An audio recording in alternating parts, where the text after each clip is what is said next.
वैदिक पंचांग के अनुसार 11 दिसंबर को मोक्षदा एकादशी है। यह पर्व हर वर्ष मार्गशीर्ष माह के कृष्ण पक्ष की एकादशी तिथि को मनाया जाता है। एकादशी के दिन चुपचाप गाय को खिला दे। यह एक छोटी सी चीज, उससे पहले दोस्तों जान लेते हैं मोक्षदा एकादशी के बारे में। सूर्य जब एक राशि से दूसरी राशि में प्रवेश करते हैं तो ज्योतिष में इस घटना को राशि परिवर्तन या किस्मत चमकाने वाली घटना कहते हैं। हर महीने दशी का पर्व आता है, परंतु दिसंबर महीने में आने वाली मोक्षदा एकादशी सबसे ज्यादा महत्वपूर्ण होती है। इस दिन सूर्य धनु राशि के निकट कर कुंभ राशि में प्रवेश करता है। आइए जानते हैं साल 2024 में मोक्षदा एकादशी कब है। स्नान दान मुहूर्त महत्व। साल 2024 में मोक्षदा का एकादशी 11 दिसंबर 2024 को मनाई जाएगी। इस दिन पवित्र नदी में स्नान के बाद सूर्य पूज करने वालों को आरोग्य, धन, सुख, समृद्धि और अक्षय पुण्य आन प्राप्ति होती है। कहते हैं इस दिन गुण, अन्न, वस्त्र, काला तेल आदि का दान करने वालों को मोक्ष प्राप्ति होती है। विजय एकादशी से धरती पर अच्छे दिनों शुरुआत मानी जाती है। सूर्या के उत्तरायण से देवताओं के दिन का आरंभ होता है। धार्मिक मान्यताओं के अनुसार एकादशी के दिन स्वर्ग का दरवाजा खुल जाता है, इसलिए इस दिन किया गया दान पुण्य अन्य दिनों में किए गए दान पुण्य से अधिक फलदायी होता है। वास्तव में 11 दिसंबर एकादशी के दिन अगर आप यह उपाय कर लेते हो तो आप पर महालक्ष्मी कृपा होगी और आप धनवान बन जाओ। आप धनवान ना बने तो मुझे बताना दोस्तों, बस जो उपाय आपको बताया जाए वह उपाय कर लेना। चलिए जानते हैं। एकादशी के दिन चुपचाप गाय को खिला दे। यह एक छोटी सी चीज, करोड़पति भी होंगे, करोड़पति मिलेंगे। सभी संकट और कष्टों से मुक्ति, दंड का दोष तुरंत होगा खत्म। पूरे साल आपके भरे रहेंगे अन्न धन के भंडार। यूं कहे कि आप 7 पुश्ते तक करेंगे रुपयों पैसों पर रात दोस्तों। 7 पीढ़ियों तक बैंक बैलेंस बढ़ता चला जाएगा। सभी भी दुख, दर्द, संकट, कष्ट है वह दूर हो जाएंगे और सभी सुख आपके कदमों में आ जाएंगे। सभी सुख आपके कदम चूमेगी। यदि आप यह एक छोटी और खास चीज चुपचाप गाय को खिला देते हैं तो तत्काल गरीबी आपके जीवन से खत्म हो जाएगी। यूं कहे रंग से राजा बन जाता है और 33 कोटि देवी देवताओं को धारण करने वाली गौ माता भी कृपा व्यक्ति पर आजीवन बरसती है। व्यक्ति के घर में कभी भी अन्न, धन, वस्त्र कम नहीं होती है। धन के भंडार व्यक्ति के घर में भरे रहते हैं। व्यक्ति के जीवन से तत्काल गरीबी खत्म हो जाती है। तो दोस्तों, कौन कौन से वे गाय से जुड़े खास और महत्वपूर्ण उपाय हैं जिन्हें यदि आप एकादशी के दिन कर लेते हैं तो दोस्तों, या ना माने, आपके घर में अन्न धन के भंडार सदैव भरे रहेंगे। जो भी जीवन के दुख, दर्द, संकट, कष्ट है वो सभी दूर हो जाएंगे। इस वीडियो में हम आपको उसी एक खास और महामहत्वपूर्ण चीज के बारे में बताएंगे, क्योंकि आपको एकादशी के दिन गाय को जरूर खिलानी है। तो दोस्तों, अपने फायदे के लिए पूरा वीडियो देखना, क्योंकि इस वीडियो में आपको कुछ ऐसे उपाय गाय से जुड़े बताने वाले हैं जिन्हें करने से आपके जीवन के जो भी दुख, दर्द, संकट है या कामयाबी होने में कोई बाधाएं आ रही, सभी से छुटकारा मिलने वाला है।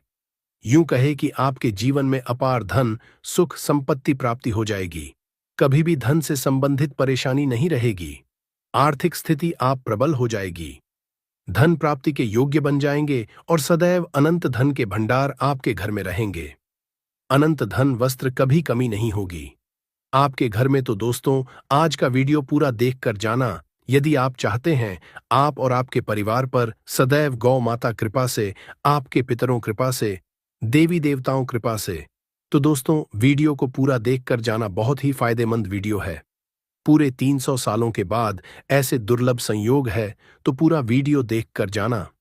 यदि आप लाभ हासिल करना कहते हैं और 7 पीढ़ियों तक कभी कोई किसी तरह अटैक, कमी ना हो या फल चाहते हैं, तो वीडियो को पूरा देखकर जाना। बहुत ही लाभप्रद वीडियो है आपके लिए। दोस्तों, वीडियो को आगे शुरू करें उससे पहले आपसे रिक्वेस्ट करते हैं कि इस वीडियो को लाइक कर चैनल को सब्सक्राइब कर देना और कमेंट बॉक्स में सच्चे दिल से जय गौ माता जरूर लिख देना, जिससे माता कृपा आपके और आपके परिवार के ऊपर सदैव बरसती रहे। और ज्यादा से ज्यादा वीडियो को शेयर जरूर करना ताकि और लोग इस वीडियो के माध्यम से लाभ हासिल कर सके। इन उपायों को करने से अपने जीवन में सदैव धन, सुख, संपत्ति प्राप्ति कर सके। तो शेयर करना ना भूले इस वीडियो को, जिससे और लोगों का भी भला हो। आपको बता दें, इस दिन तीर्थ स्नान करना बहुत ही फलदायी समझा गया है। यदि कहीं तीर्थ स्थान पर पवित्र नदी में स्नान करना संभव ना हो तो आप क्या करें? घर पर ही नहाने वाले पानी में गंगा जल कुछ बूंदे डालकर स्नान कर लें। और साथ ही साथ यदि आप स्नान आदि से निवृत्त हो जाएं, सर्वप्रथम तो आपने घर के पूजा स्थान को साफ कर वहां पूजा पाठ करें। आप और पितरों के निमित्त तर्पण पिंडदान तो आपसे बने अन्न धन वस्त्र दान जरूर करें। और इस एकादशी के दिन दान करने से सभी मनोकामनाएं पूर्ण हो जाती हैं। एकादशी के दिन विशेषकर पूर्वजों पूजन के लिए बहुत ही शुभ फलदायी समझा गया है मकर संक्रांति के दिन पिंडदान करने से पूर्वजों आत्मा को शांति मिलती है और उनको मोक्ष मिलता है। और आपको बता दें, इस दिन मार्गशीर्ष पूजा के साथ साथ हनुमान जी मंगल देवता और भगवान शिव पूजा जरूर करनी चाहिए। आपको बता दें कि इस दिन यदि आप हनुमान जी और मंगल देवता भगवान शिव पूजा करते हैं तो मंगल का ग्रह जनित दोष भी दूर हो जाता है। व्यक्ति के जीवन में धन सुख संपत्ति प्राप्ति हो जाती है। समस्त मनोकामना व्यक्ति पूर्ण हो जाती है। और दोस्तों, साथ ही साथ अब बात करें आपको उस दिन, मतलब यह जो एकादशी के दिन है, इस दिन आपको एक उपाय तो जरूर करना है। गाय का उपाय बताने से पहले एक उपाय आपको बता दें। इस उपाय को जरूर दूर करें। क्या करें कि शाम के समय पीपल के पेड़ के नीचे आपको सरसों का चौमुखी दीपक, आटे का दीपक बनाना है। चौमुखी, उसमें आपको कलावे बाती लगाकर सरसों के तेल का दीपक जला देना है और बीच में 2 साबुत फूल वाले लौंग भी डाल दे। फिर देखिए कैसे चमत्कार आपके जीवन में होता है। शाम के समय जलाकर उसे छोड़े, मनोकामना मांगकर। दोस्तों, 11 दिनों के आप वह मनोकामना पूर्ण ना हो जाए तो हमें बता देना। बहुत ही असरशाली उपाय बताया मैंने आपको, बहुत ही दुर्लभ से दुर्लभ है। इस बार नए वर्ष के उपाय को जरूर करें। ये उपाय जो है बहुत ही आपको लाभ देगा। और अब बात करें गाय से जुड़े कौन कौन से उपाय आपको इस दिन, मतलब गाय से जुड़े उपाय जिन्हें करने से व्यक्ति को 7 पीढ़ियों तक बैंक बैलेंस से कमी नहीं होती, दुहक दर्द कष्ट दूर हो जाते हैं और सभी सुख व्यक्ति के कदमों में आ जाते हैं। कदम चूमती है सभी सुख और घर में धन के भंडार सदैव भरे रहते हैं, कोई कमी नहीं होती। किसी तरह कौन कौन से उपाय ध्यान से सुनना, जिस तरह बताएं उसी तरह इन उपायों को आपको करना है। तो चलिए शुरू करते हैं। कौन कौन से गाय से जुड़े उपाय हैं? असरशाली चमत्कारिक उपाय है जो कि आप किस्मत को चमका देंगे। एकादशी से आपको लाभ शुरू करते हैं। दोस्तों, सनातन परंपरा में गाय, गंगा और गायत्री का बहुत ज्यादा धार्मिक महत्व है। मान्यता है कि गौ माता के शरीर पर 3 कोटि देवी देवताओं का वास होता है। गौ माता पूजा करने वाले जातक पर इन सभी देवी देवताओं कृपा बरसती है। गौ सेवा से न सिर्फ इस जन्म के बल्कि पूर्व के भी दोष दूर हो जाते हैं। गाय से हासिल पंचगव्य का उपयोग जरूर शामिल करें, क्योंकि पंचगव्य के बिना कोई भी पूजा पाठ और हवन सफल नहीं होता। या दोस्तों, गौ कृपा पाने के लिए प्रतिदिन अथवा महीने में परिवार समेत एक बार गौशाला जाने का नियम जरूर बनाए और वहां गायों को हरा चारा जरूर खिलाए। इससे आपको शुभ फलों प्राप्ति होगी और साथ ही साथ गौ सेवा और गौ पूजा से 9 ग्रह शांत हो जाते हैं और इनसे जुड़े दोषों का निदान हो जाता है। गर्मियों में गौ माता को पानी पिलाए और सर्दी में गौ माता को गुड़ जरूर खिलाए।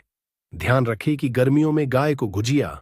अनेक देवी देवता को ने शरीर पर धारण करने वाली गौ माता से जुड़े कई शुभ और अशुभ संकेत भी होते हैं। मसलन गाय का दूध देते समय यदि गाय ठोकर मार दे और सारा दूध बिखर जाए तो अब शगुन होता है। यदि कोई यात्रा पर निकल रहा हो और गाय अपने बछड़े को दूध पिलाती सामने आ जाए तो निश्चित रूप से जिस यात्रा के लिए आप निकले हैं वह यात्रा आप जरूर ही सफल होगी और वह जिसके लिए आप निकले हैं वह जरूर ही पूर्ण होगा। यात्रा पर जाते समय बाईं ओर गाय आवाज आना और रात्रि में गाय हंकार करना भी शुभ होता है। दोस्तों, साथ ही साथ गाय के साथ आप भूलकर भी दुराचार न करें, अन्यथा मिलता है घोर पाप और जीवन परेशानियां बनी रहती हैं। जी हां दोस्तों, गाय को राष्ट्रीय पशु बनाए जाने और इन्हें मौलिक अधिकार दिए जाने का बात हो रही है तो सवाल उठता है, गाय संस्कृति का अहम हिस्सा है, तब भी गाय के साथ लोग खराब व्यवहार कैसे कर लेते? गाय दर दर रहती है, भरपेट इन्हें चारा तक लोग नहीं देते। गाय जब तक दूध देती रहती है तो उन सेवा होती है और जैसे ही दूध देना बंद कर देती है तो लोग इन्हें उन किस्मत पर छोड़ देते हैं। सड़कों पर और गलियों में भटकने के लिए ऐसे में गोवंश जीवों को कोई डंडे मारता है तो कोई पानी डाल देता है। कभी वाहनों चपेट में आ जाती है तो कभी बीमार होकर बेचारी यह गाय दम तोड़ देती है। ऐसे में जरूरत है इन बातों को जानने। गाय को लेकर शास्त्रों में क्या कहा गया है? गाय के साथ आपको कैसा व्यवहार करना चाहिए दोस्तों? गाय को कभी भी मारना पीटना नहीं चाहिए। शास्त्रों में गाय को माता का दर्जा दिया गया है। गाय को मारने वाला माता को मारने पीटने वाले के समान पाप का भागीदार समझा जाता है। नर्कलोक में वर्षों तक कष्ट भोगना पड़ता है। अगले जन्म पशु योनि में मिलता है। कथा है कि गौतम मुनि ने गलती से गाय को डंडा मार दिया था, जिससे गाय मृत्यु हो गई थी और इससे मुक्ति के लिए इन्हें वर्षों तक तपस्या करनी पड़ी। भगवान श्री कृष्ण जी ने बैल स्वरूप में आए वृद्धाश्रम का वध कर दिया था, जिससे मुक्ति के लिए भगवान श्री कृष्ण को संपूर्ण तीर्थों को एक कुंड में बुलाना पड़ा और इस कुंड में स्नान से वह पाप मुक्त हो गए थे दोस्तों। साथ ही साथ पानी पी रही गाय को भगाते हैं। वह घोर पाप के भागी बनकर नर्क भोगते हैं, ऐसा पुराणों में बताया गया है। जबकि जो लोग गाय के लिए प्याऊ और चार बनवाते वह महाभाग्यवान होते हैं। ऐसे लोग घोर पाप से मुक्त होकर स्वर्ग पा जाते हैं और बड़े ही धनवान कुल में जो जन्म लेकर सुख भोगते हैं। और साथ ही साथ आराम कर रही गाय को कष्ट देकर कभी भी उठाना नहीं चाहिए। कहते हैं कि जिस स्थान पर गाय बैठी है वहां से नकारात्मक ऊर्जा खत्म हो जाती है। गाय के बैठने जगह को जो लोग नियमित साफ रखते हैं वह जन्म में किए गए जाने अनजाने में पापों से मुक्ति हो जाती है और गोलोलोक में थान पाते हैं। गाय को डंडा मारकर उठाना, पानी डाल उठाने से मनुष्य पाप का भागी बनता है और अगले जन्म में उसे दर दर भटकना पड़ता है। और साथ ही साथ शास्त्रों में बताया गया है कि गाय का दूध उसके बछड़े के लिए होता है। गाय के बछड़े से बचा हुआ दूध ही मनुष्य को लेना चाहिए। परंतु कुछ लोग एक बार गाय को दूध लेने बाद फिर से बछड़े के लिए बचा हुआ दूध भी धो लेते हैं। ऐसा करना घोर पाप कहा जाता है। ऐसे दूध को धोने वाला और ग्रहण करने वाला पाप के भागी बन जाते हैं दोस्तों। साथ ही साथ शास्त्रों में कहा गया है कि गोवंश मतलब गाय और बैल के पीठ पर नहीं बैठना चाहिए। इन पीठ पर बैठने से महापाप लगता है। ऐसे लोगों को नर्क और यातना भोगनी पड़ती है।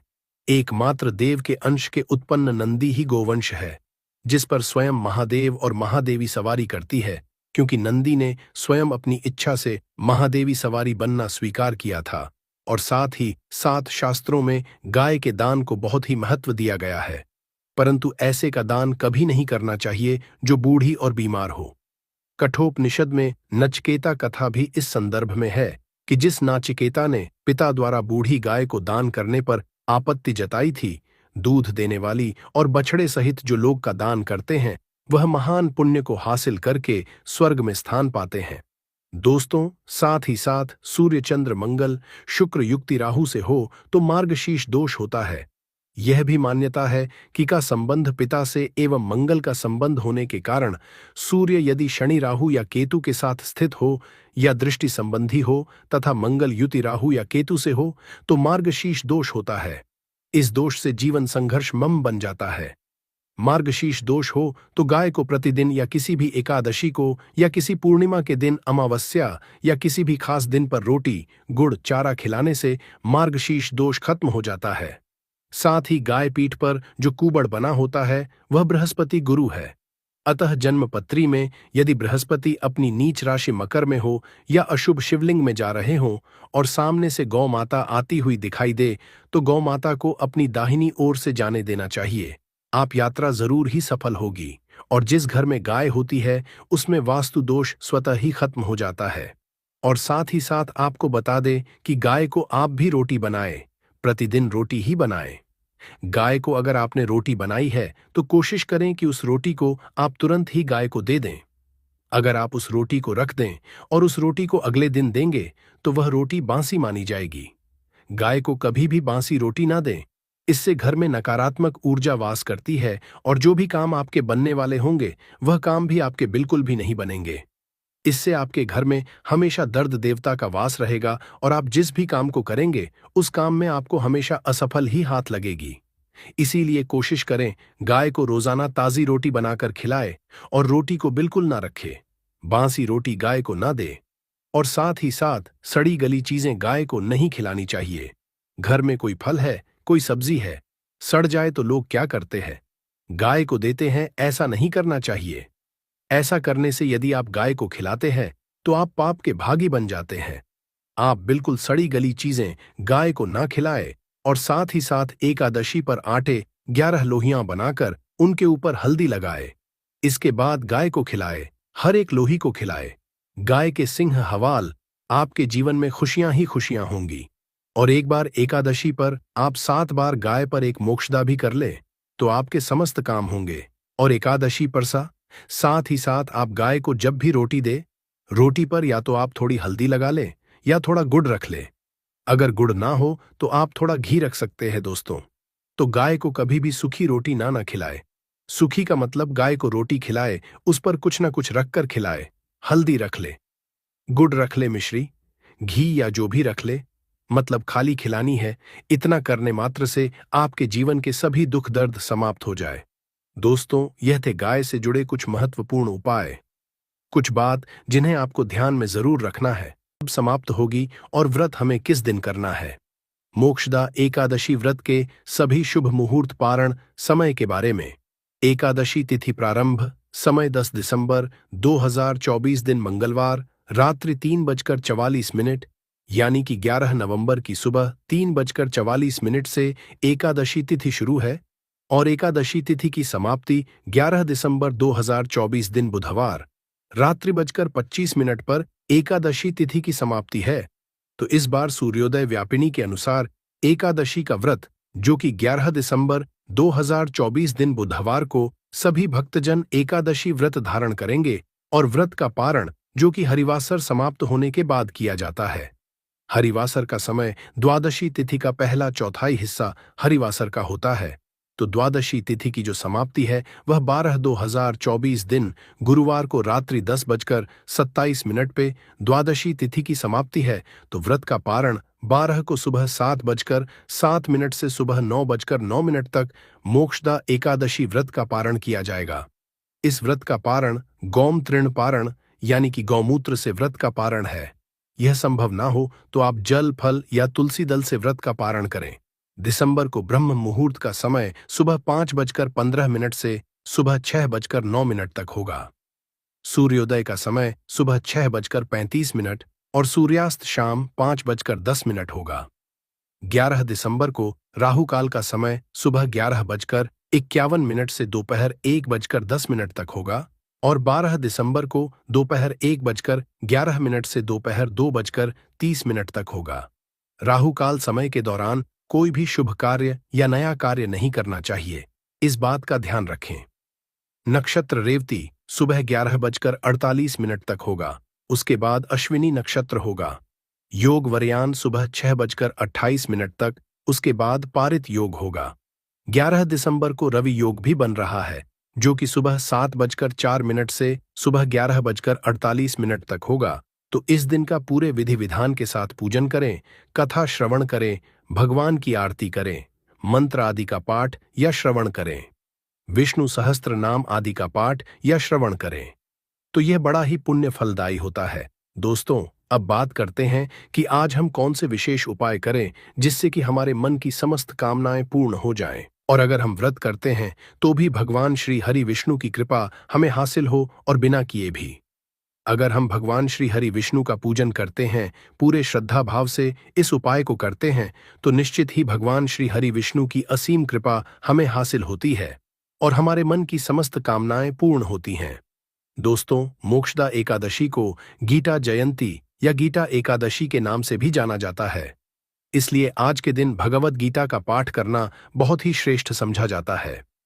भगवत गीता पाठ अगर आप आज प्रारंभ करना चाहते हैं, जैसे कि बहुत समय से आप सोच रहे हो भगवत गीता का पाठ करना है और नहीं कर पा रही हो, तो आज से आप इस पाठ को करना प्रारंभ कर सकते हैं कि प्रतिदिन आप भगवत गीता का पाठ करेंगे। और अगर आप आज पूरा भगवत गीता का पाठ करते हैं तो इससे आपके मन की समस्त कामनाएं पूर्ण होती हैं।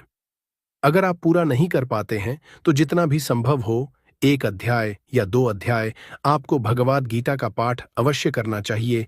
भगवान श्री हरि विष्णु के सामने शुद्ध घी का दीपक प्रज्वलित करके विधि विधान से उनका पूजन करने के बाद वही बैठकर अगर आप भगवत गीता का पाठ करते हैं, यकीन मानिए आपके जीवन की समस्त परेशानियां दूर होती हैं और समस्त मनोकामनाएं पूर्ण हो जाती हैं। अगला जो आपको उपाय करना है वह भगवान श्री हरि विष्णु के पूजन के दौरान, जब भगवान श्री विष्णु आप विधि विधान से पूजन करते हैं, वहीं पर आपको थोड़े से पीले फल अर्पित करनी है और इसके साथ ही कुछ अनाज अर्पित कर दीजिए। गरीबों को दान करना है, ये इन चीजों का तो कुछ पीले वस्त्र भी अर्पित कर सकते हैं, पीले फल पीले मिठाई अर्पित करें और पूजा के बाद यानी कि अगले दिन एकादशी के दिन पूजा करें और द्वादशी के दिन ये फल अनाज और वस्त्र जो आपने अर्पित किए हैं कुछ धन के बाद यानी कि अगले दिन एकादशी के दिन पूजा करें और द्वादशी के दिन ये फल अनाज और वस्त्र जो आपने अर्पित किए हैं कुछ धन के साथ आप किसी गरीब को दान कर सकते हैं, किसी गरीब ब्राह्मण को दान कर सकते हैं या फिर किसी जरूरतमंद को भी दे सकते हैं।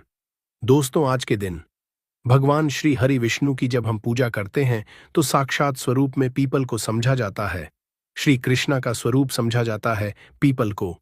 जैसा कि भगवान श्री कृष्णा कहते हैं, वृक्षों में मैं पीपल हूं, तो पीपल की पूजा करने से साक्षात श्री हरि विष्णु का पूजन हो जाता है।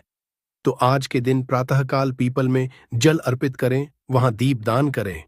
भगवान श्री विष्णु के नाम का मंत्र का पीपल के नीचे बैठकर ही, पीपल की छाया में बैठकर अगर आप जप करते हैं या भगवत गीता का पाठ करते हैं, विष्णु सहस्त्र नाम का पाठ करते हैं, तो इससे आपके पितरों की आत्मा को शांति मिलती है, पितरों को मिलता है और भगवान श्री विष्णु की कृपा से आपके जीवन में सुख समृद्धि की हासिली होती है, समस्त कामनाएं पूर्ण होती हैं। दोस्तों, मोक्षदा एकादशी के दिन तुलसी की पूजा अवश्य करनी चाहिए।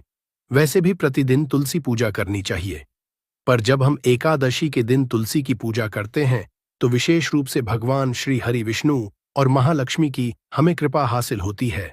तो तुलसी के पौध के पास आपको शाम के समय दीपदान करना है।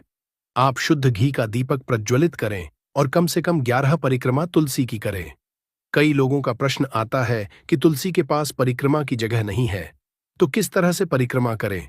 तो दोस्तों, एक ही जगह पर जहां पर आपने खड़े होकर मां तुलसी को दीपदान किया है, मंत्र जप किया है, उसी जगह पर खड़े होकर आप क्लॉकवाइज परिक्रमा कर सकते हैं।